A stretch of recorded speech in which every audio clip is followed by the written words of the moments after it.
पुत्रदा एकादशी व्रत कथा। प्राचीन समय की बात है। भद्रावती नगरी में राजा सुकर्मा और उनकी पत्नी रानी शैव्या राज्य करते थे। वे दोनों धर्मपरायण, दयालु और भगवान विष्णु के परम भक्त थे। राज्य में सुख शांति थी, परंतु एक दुर्दैव उन्हें सदा कचोटता रहता था। उनके कोई संतान नहीं थी। राजा रानी ने कई यज्ञ, दान और पूजा की, लेकिन फिर भी उन्हें पुत्र सुख प्राप्त नहीं हुआ। वृद्धावस्था आने लगी और वे बहुत चिंतित रहने लगे कि उनके बाद राज्य और वंश का क्या होगा। एक दिन राजा सुकर्मा वन में भ्रमण के लिए गए। वहां उन्होंने कुछ महर्षियों को तपस्या करते हुए देखा। राजा ने श्रद्धा से उनके चरणों में प्रणाम किया और अपना दुर्दैव बताया। महर्षियों ने कहा, हे राजन, तुम दोनों ने पूर्व जन्म में अनजाने में एक दोष किया था, जिसके कारण संतान प्राप्ति में बाधा आ रही है, परंतु इसका उपाय भी है। राजा ने विनम्र होकर उपाय पूछा। ऋषियों ने कहा, माघ मास के शुक्ल पक्ष की एकादशी को पुत्रदा एकादशी कहा जाता है। इस दिन श्रद्धा और नियम से भगवान श्री विष्णु का व्रत करो। इस व्रत के प्रभाव से संतान सुख अवश्य प्राप्त होता है। राजा ने नगर लौटकर रानी को सब बताया। दोनों ने पूर्ण विधि विधान से पुत्रदा एकादशी का व्रत किया।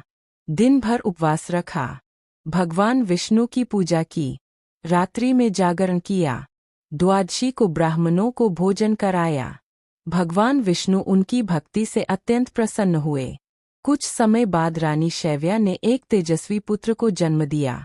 पूरा राज्य आनंद से भर गया। राजा ने उस पुत्र का नाम धर्मात्मा रखा, जो आगे चलकर एक महान और न्यायप्रिय राजा बना। कथा का फल और महत्व। पुत्रदा एकादशी का व्रत संतान प्राप्ति और वंश वृद्धि के लिए श्रेष्ठ माना गया है। यह व्रत पापों का नाश करता है। भगवान विष्णु की कृपा से जीवन में सुख समृद्धि आती है। नमो भगवते वासुदेवाय। पुत्रदा एकादशी व्रत के नियम। व्रत से एक दिन पहले दशमी सात्विक भोजन करें। तामसिक भोजन, मांस, मदिरा, लहसुन, प्याज न लें। मन, वचन और कर्म से संयम रखें। एकादशी के दिन ब्रह्मा मुहूर्त में स्नान करें। स्वच्छ वस्त्र धारण करें। भगवान श्री विष्णु बटा श्री कृष्ण का ध्यान करें। व्रत का संकल्प लें। पूजा नियम। विष्णु जी को फल, फूल, तुलसी दल अर्पित करें। दीपक जलाएं। नमो भगवते वासुदेवाय मंत्र का जप करें। विष्णु सहस्रनाम या कथा का पाठ करें। व्रत के प्रकार। निर्जला व्रत बिना जल सक्षम व्यक्ति ही करे। फलाहार व्रत फल, दूध, जल ले सकते हैं। एक समय फलाहार दिन में एक बार। अपनी उम्र और स्वास्थ्य के अनुसार व्रत करें। क्या न करें? अन्न, चावल, दाल न खाएं।